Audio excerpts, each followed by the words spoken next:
여러분, 호주나 미국이나 캐나다 같은 선진국에 가서 이민 가서 사시는 분들은요, 영주권이나 이 시민권 얻는 게 정말 너무 어려우니까 그게 가장 큰 소망 중에 하나예요. 그래서 종종 연락이 와요. 목사님, 이번에 영주권 심사 있는데 영주권 받을 수 있도록 목사님 기도해 주세요. 그래요.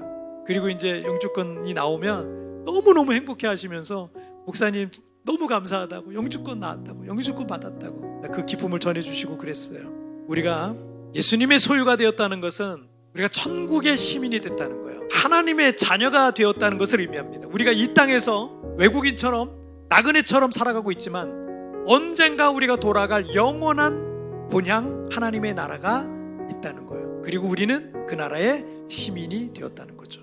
어제 일본에서 교수로 일하고 계신 분이 우리 교회 한글 학교도 좀 볼 겸 또 국제 결혼한 우리 한필 가정들과 그 자녀들의 생활과 현실 등에 대해서 궁금한 점이 있으셔서 좀 물어보시려고 오셨어요. 그래서 좀 얘기를 같이 좀 나눴는데, 일본에도 국제 커플이 많은 거예요. 한일 커플이 많은 거예요. 근데 그 자녀들도 세대들이 있잖아요. 그러다 보니까 한글 학교 같은 게 필요한 거예요. 물론 큰 그 학교 같은 데서 하긴 하지만 그런 게 많지 않고 또 많이 흩어져 있잖아요. 그러다 보니까 이분들이 한글 교실 같은 걸 하려면 뭐 일본에서는 교회가 일단 별로 없잖아요. 그 교회를 중심으로 하기가 어려운 거예요. 어렵고, 그리고 한국인들이 몇몇 모이셔가지고 돈을 조금씩 내가지고 이렇게 가르치고 이렇게 모임도 하고, 그런데 꾸준하게 이렇게 한다는 게 참 어렵다는 거예요. 현실적으로 어려운 문제가 너무 많다라는 것을 이분이 얘기를 하시더라고요. 그런데 우리 교회에서 한글 교실 할 때 이제 직접 오셔서 보셨거든요. 보면서 너무나 큰 장점들과 이점들이 많다라는 걸 느끼셨다는 거예요. 교육하기 장소가 시설이 너무 좋다는 거예요. 그리고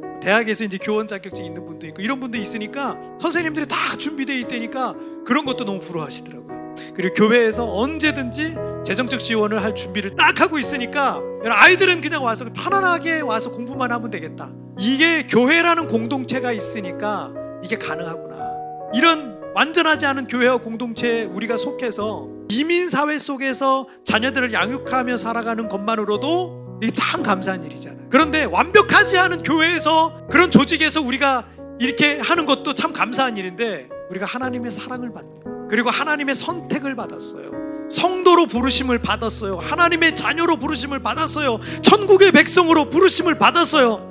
여러분, 이것은 우리에게 얼마나 큰 영광이며 감사의 제목입니까? 바울 사도는 그래서 이것이 복음이다, 이것이 기쁜 소식이다 라고 말하는 거예요. 이 C.S. 루이스가 이런 말을 했어요.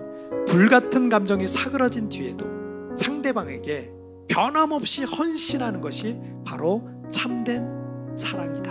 하나님께서 바울 사도에게 넘치는 은혜를 부어주셔서 그를 위대한 사도로 사용하셨어요.